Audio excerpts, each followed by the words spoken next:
وہ ایک محدث والد کے گھر پیدا ہوئے اور انہوں نے ہجرت کی صعوبتیں اٹھائیں اور والد کی شہادت اپنی آنکھوں سے دیکھی۔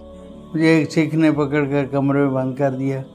فارغ ہونے کے بعد جب میں نکلا، باہر ابا جی شہید ہوئے تھے۔ جامعہ رشیدیہ دیوبندیوں کا مدرسہ تھا۔ بڑی کوشش کی انہوں نے کہ یہ دیوبندی بن جائے۔ اور حضرت قاری یحییٰ عزیز میر محمدی صاحب رحمۃ اللہ علیہ ہاں، آپ کے رضائی بھائی تھے۔ رضائی بھائی تھے۔ تو تجوید جو ہے، تجوید و قرات ہے، اس کی جو تعلیم ہے وہ آپ نے اس کا آغاز کہاں سے کیا؟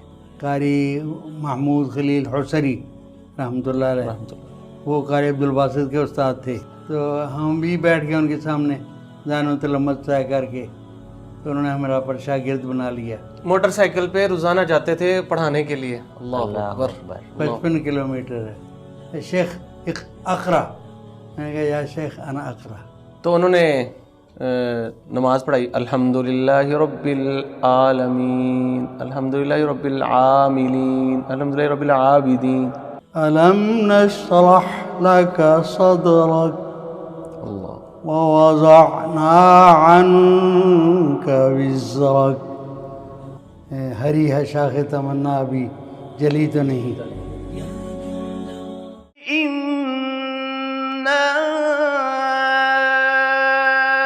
أَنزَلْنَاهُ فِي لَيْلَةِ الْقَدْرِ